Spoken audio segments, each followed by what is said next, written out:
Dear Esther, the morning after I was washed ashore, salt in my ears, sand in my mouth, and the waves always at my ankles, I felt as though everything had conspired to this one last shipwreck. I remembered nothing but water, stones in my belly and my shoes, threatening to drag me under to where only the most listless of creatures swim.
There was once talk of a wind farm out here, away from the rage and the intolerance of the masses. The sea, they said, is too rough for the turbines to stand. They clearly never came here to experience the becalming for themselves. Personally, I would have supported it. Turbines would be a fitting contemporary refuge for a hermit.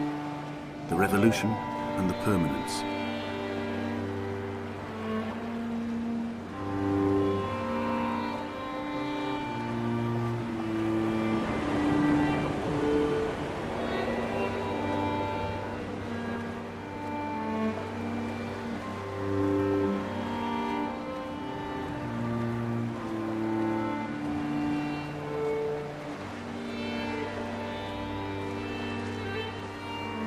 Dear Esther, I found myself to be as featureless as this ocean, as shallow and unoccupied as this bay, a listless wreck without identification. My rocks are these bones, and a careful fence to keep the precipice at bay. Shot through me caves, my forehead a mount. This aerial will transmit into me so. All overexposed, the nervous system, where Donnelly's boots and yours and mine still trample. I will carry a torch for you. I will leave it at the foot of my headstone. You will need it for the tunnels that carry me under.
Donnelly's book had not been taken out from the library since 1974.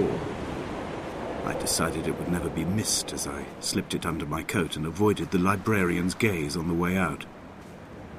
If the subject matter is obscure, the writer's literary style is even more so. It is not the text of a stable or trustworthy reporter. Perhaps it is fitting that my only companion in these last days should be a stolen book written by a dying man.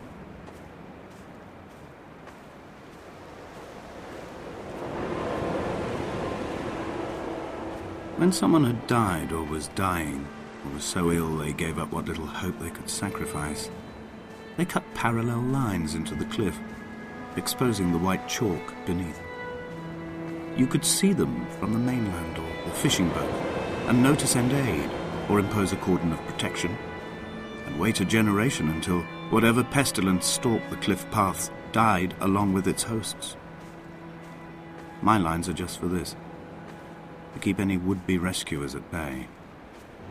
The infection is not simply of the flesh.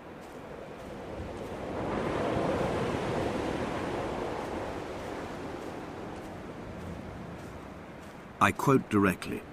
A motley lot with little to recommend them.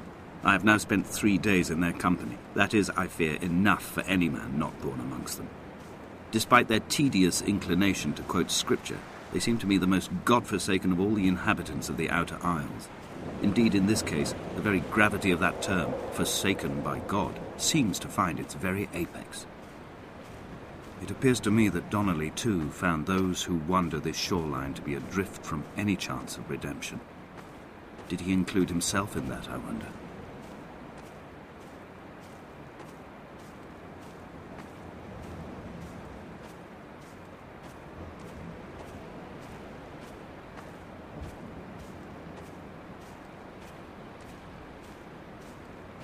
Dear Esther, I met Paul. I made my own little pilgrimage. My Damascus, a small semi-detached on the outskirts of Wolverhampton. We drank coffee in his kitchen and tried to connect to one another. Although he knew I hadn't come in search of an apology, reason or retribution, he still spiraled in panic, thrown high and lucid by his own dented bonnet. Responsibility had made him old. Like us, he'd already passed beyond any conceivable boundary of life.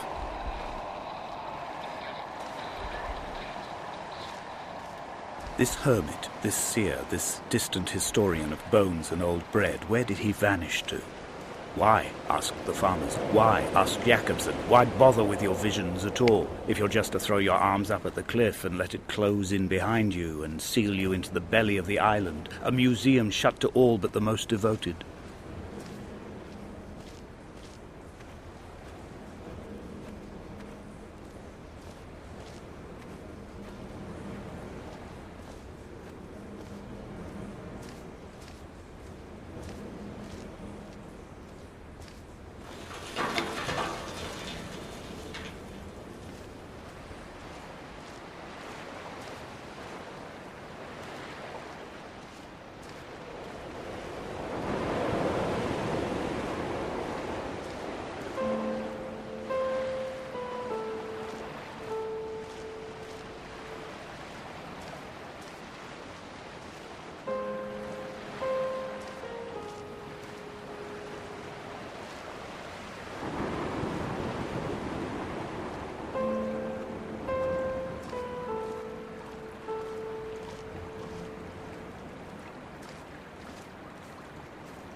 The vegetation here has fossilized from the roots up.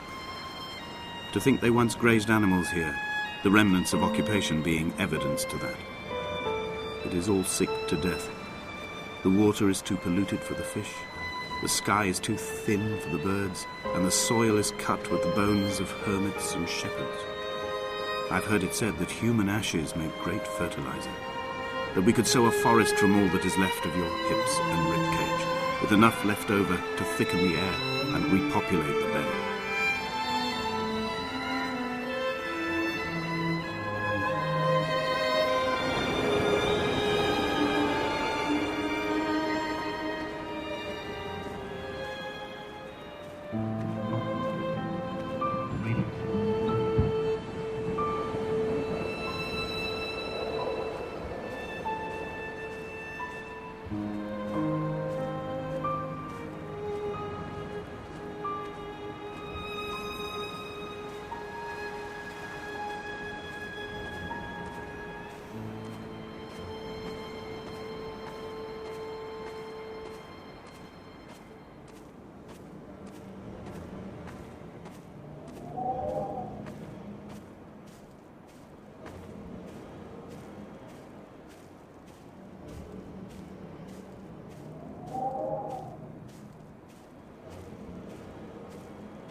Dear Esther, I have now driven the stretch of the M5 between Exeter and Bristol over 21 times.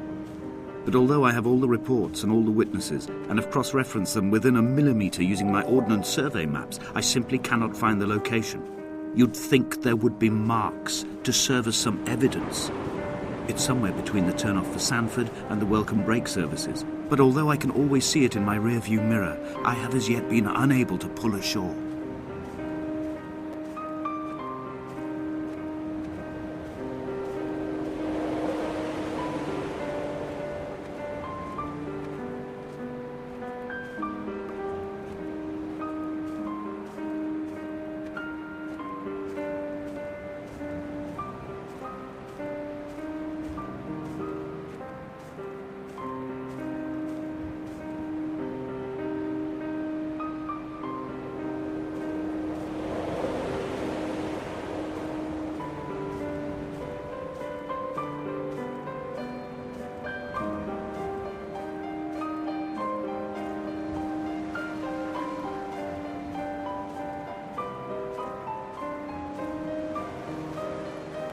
I had kidney stones, and you visited me in the hospital.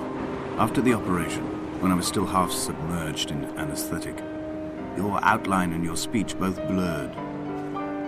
Now my stones have grown into an island and made their escape, and you have been rendered opaque by the car of a drunk.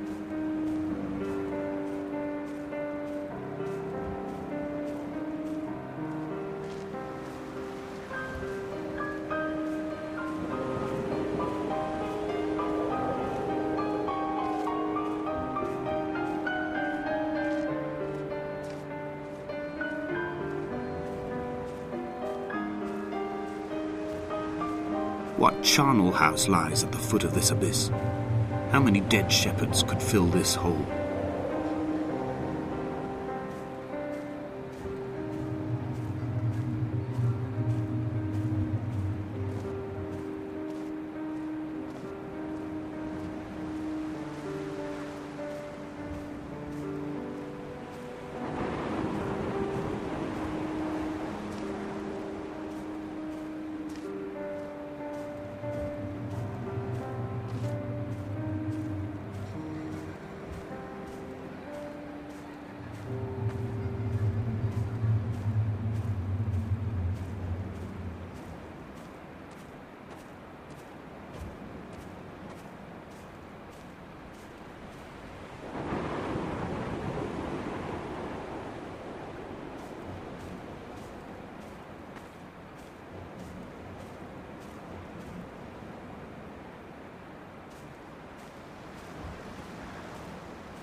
There must be a hole in the bottom of the boat.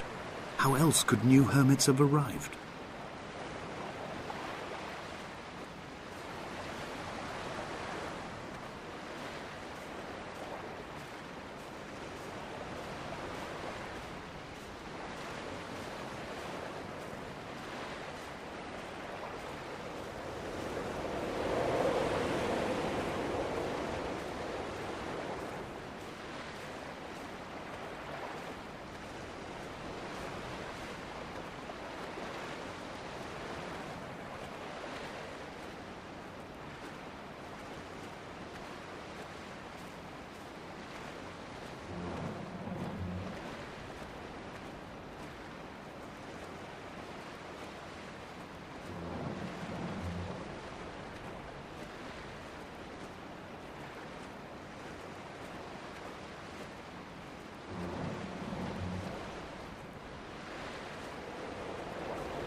I've begun to wonder if Donnelly's voyage here was as prosaic as it was presented.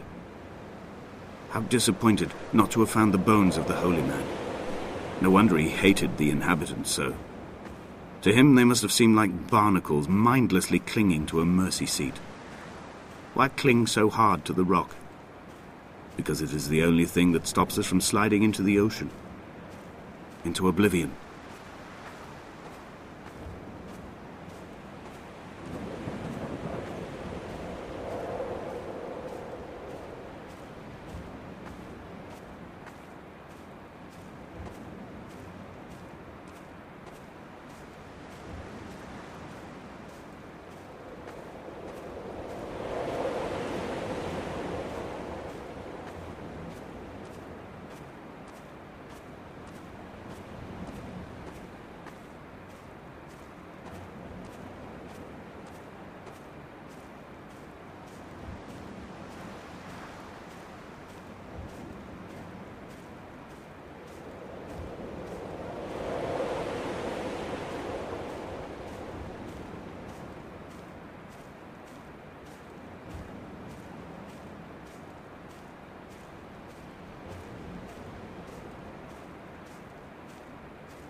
I've begun my ascent on the windless slope of the western side.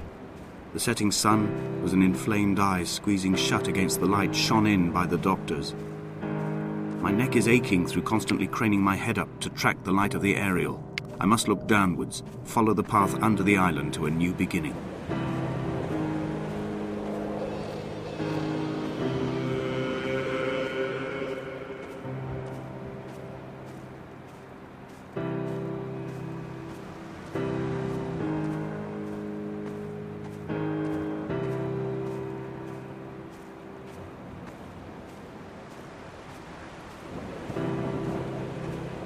The bothy was constructed originally in the early 1700s. By then, shepherding had formalized into a career. The first habitual shepherd was a man called Jakobsen, from a lineage of migratory Scandinavians. He was not considered a man of breeding by the mainlanders. He came here every summer whilst building the bothy, hoping eventually that becoming a man of property would secure him a wife and a lineage. Donnelly records that it did not work. He caught some disease from his malcontented goats and died 2 years after completing it. There was no one to carve white lines into the cliff for him either. When the oil lamps ran out, I didn't pick up a torch, but used the moonlight to read by. When I've pulled the last shreds of sense from it, I will throw Donnelly's book from the cliffs and perhaps myself with it. Maybe it will wash back up through the caves and erupt from the spring when the rain comes, making its return to the hermit's cave. Perhaps it will be back on the table when I wake. I think I may have thrown it into the sea several times before.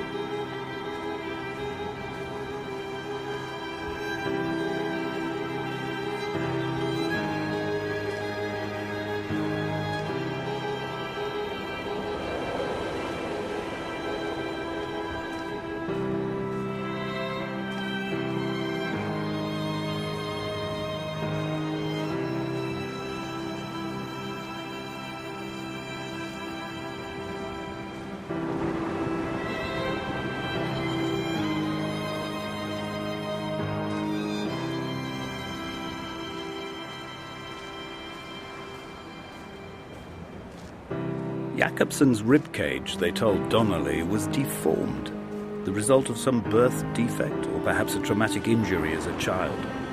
Brittle and overblown it was, and desperately light. Perhaps it was this that finally did for him, unable to contain the shattering of his heart. In half-light, his skeleton a discarded prop, a false and calcified seabird.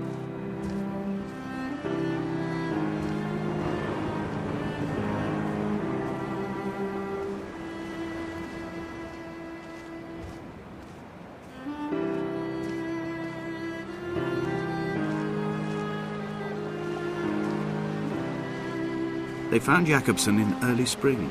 The thaw had only just come. Even though he'd been dead nearly 7 months, his body had been frozen right down to the nerves and had not even begun to decompose. All around him small flowers were reaching for the weak sun. The goats had adjusted happily to life without a shepherd and were grazing freely about the valley. Donnelly reports they hurled the body in fear and disgust down the shaft, but I cannot corroborate this story.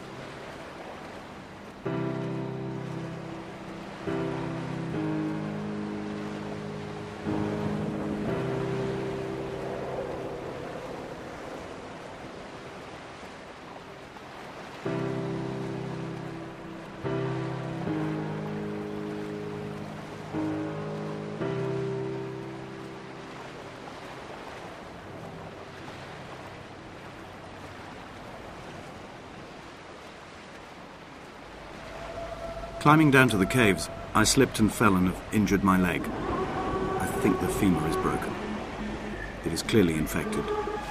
The skin has turned a bright, tight pink, and the pain is crashing in on waves, winter tides against my shoreline, drowning out the ache of my stones. I struggled back to the bothy to rest, but it has become clear that there is only one way this is likely to end. The medical supplies I looted from the trawler have suddenly found their purpose. They will keep me lucid for my final ascent.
From here, this last time, I have understood there is no turning back.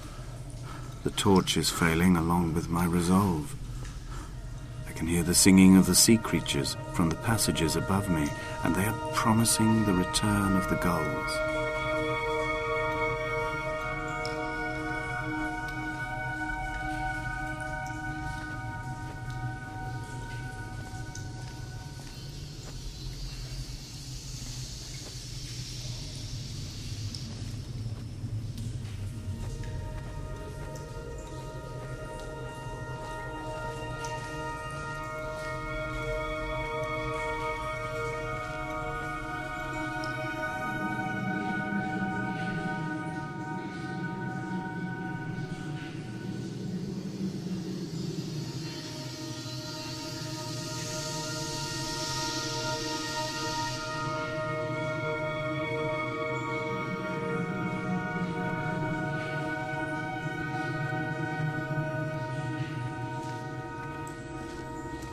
There is no other direction, no other exit from this motorway. Speeding past this junction, I saw you waiting at the roadside, a one last drink in your trembled hands.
In my final dream, I sat at peace with Jakobsen and watched the moon over the Sandford junction.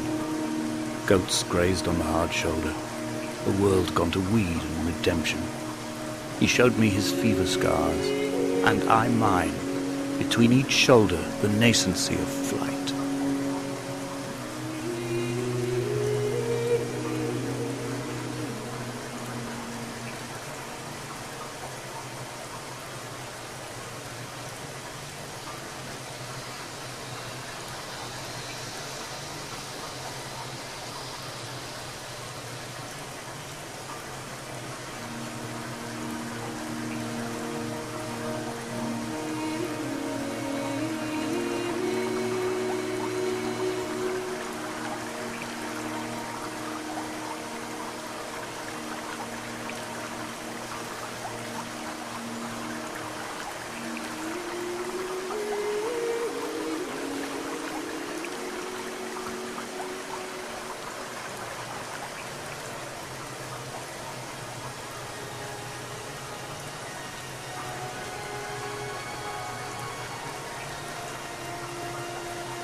When I was coming round from the operation, I remember the light they shone in my eyes to check for pupil contraction. It was like staring up at a moonlit sky from the bottom of a well. People moved at the summit, but I could not tell if you were one of them.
The moon over the Sanford Junction, headlights in your retinas.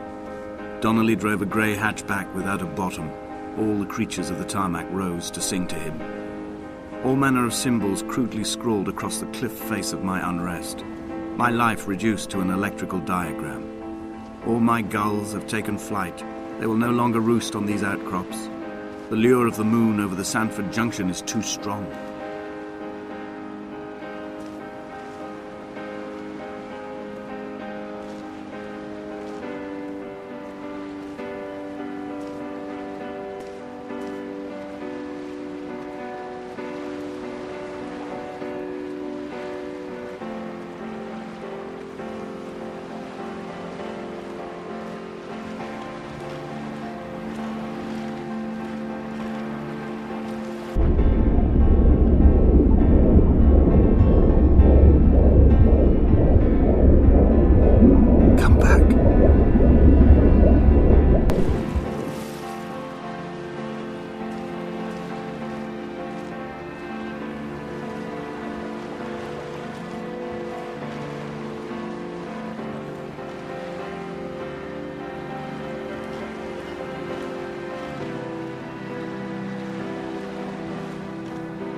Fire and soil, I chose fire. It seemed the more contemporary of the options, the more sanitary. I could not bear the thought of the reassembly of such a ruin. Stitching arm to shoulder and femur to hip, charting a line of thread like traffic stilled on a motorway, making it all acceptable for tearful aunts and traumatized uncles flown in specially for the occasion. Reduce to ash, mix with water, make a phosphorescent paint for these rocks and ceiling.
There were chemical diagrams on the posters on the walls on the waiting room. It seemed appropriate at the time.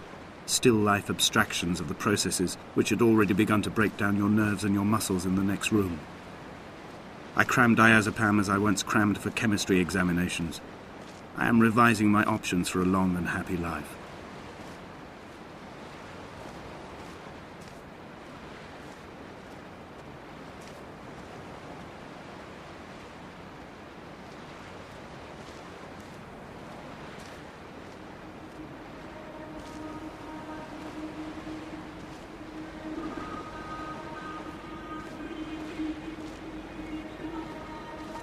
From here, I can see my armada. I collected all the letters I'd ever meant to send to you, if I'd have ever made it to the mainland, but had instead collected at the bottom of my rucksack, and I spread them out along the lost beach. Then I took each and every one, and I folded them into boats.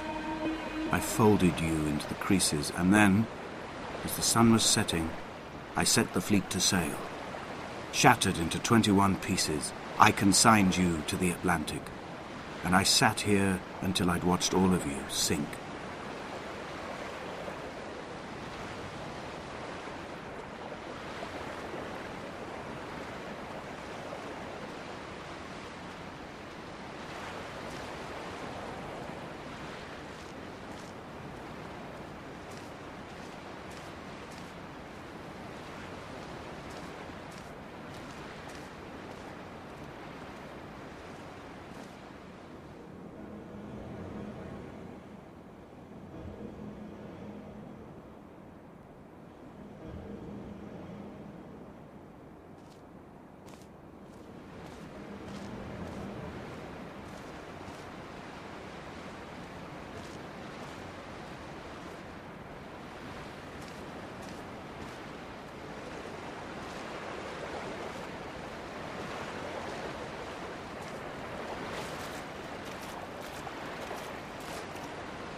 I will drag my leg behind me. I will drag it like a crumpled hatchback, tires blown and sparking across the dimming lights of my vision. I'm running out of painkillers and am following the flicker of the moon home. When Paul keeled over dead on the road to Damascus, they restarted his heart with the jump leads from a crumpled hatchback. It took 21 attempts to convince it to wake up.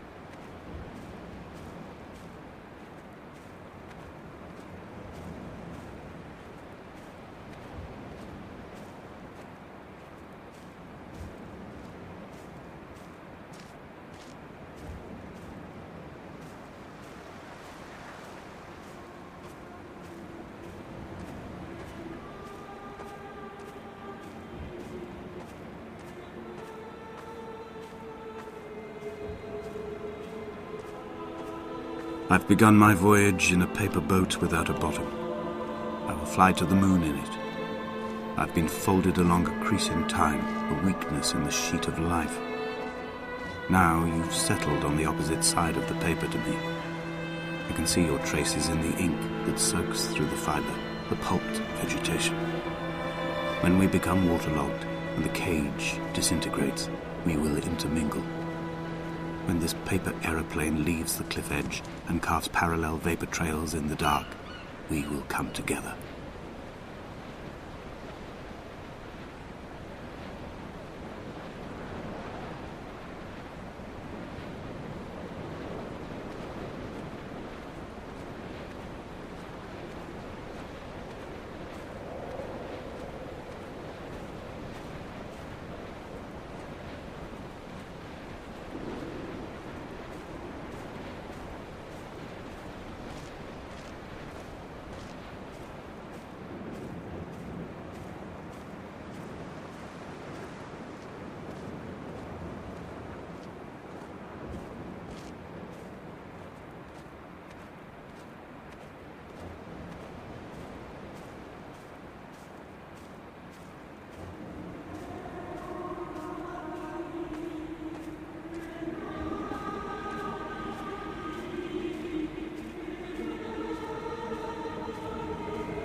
If only Donnelly had experienced this, he would have realized he was his own shoreline, as am I. Just as I am becoming this island, so he became his syphilis, retreating into the burning synapses, the stones, the infection.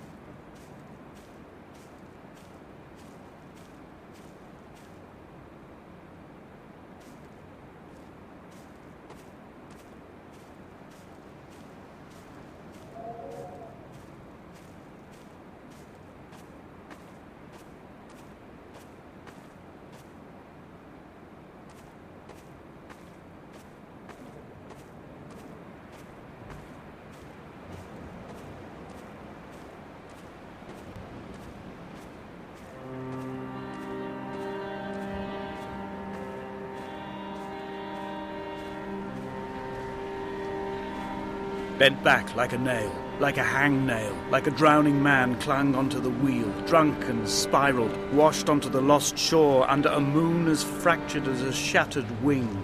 We cleave, we are flight and suspended, these wretched painkillers, this forming constant. I will take flight. I will take flight.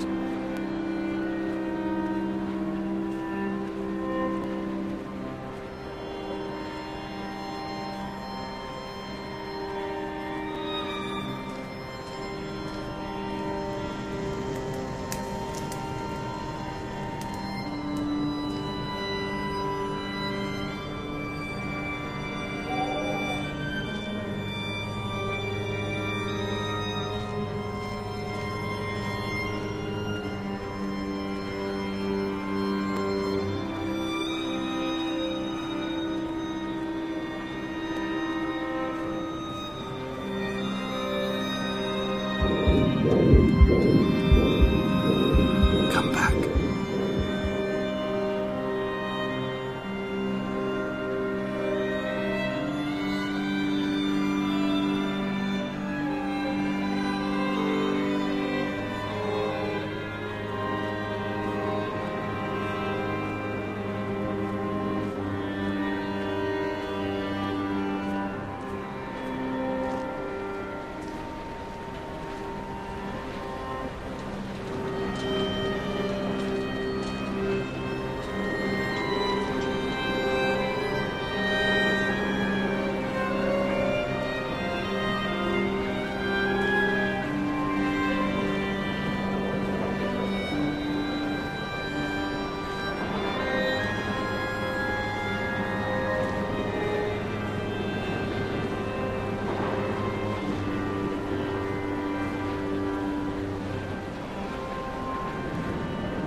I have dredged these waters for the bones of the hermit, for the traces of Donnelly, for any sign of Jakobsen's flock, for the empty bottle that would incriminate him.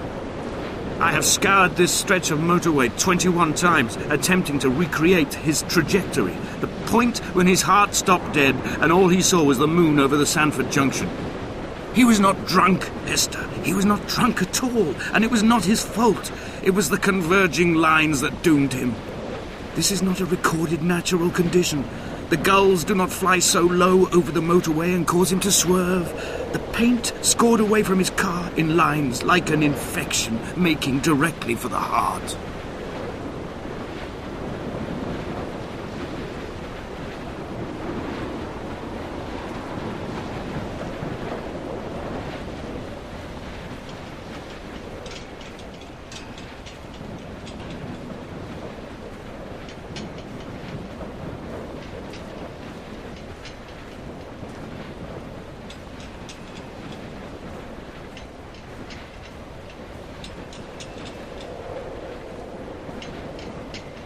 I have run out of places to climb.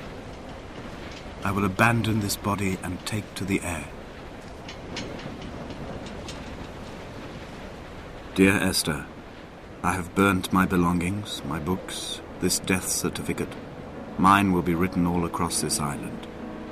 Who was Jakobsen? Who remembers him? Donnelly has written of him, but who was Donnelly? Who remembers him? I have painted, carved, hewn, scored into this space all that I could draw from him. There will be another to these shores to remember me. I will rise from the ocean like an island without bottom, come together like a stone, become an aerial, a beacon, that they will not forget you. We've always been drawn here. One day the gulls will return and nest in our bones and our history. I will look to my left and see Esther Donnelly flying beside me. I will look to my right and see Paul Jacobsen flying beside me. They will leave white lines carved into the air to reach the mainland, where help will be sent.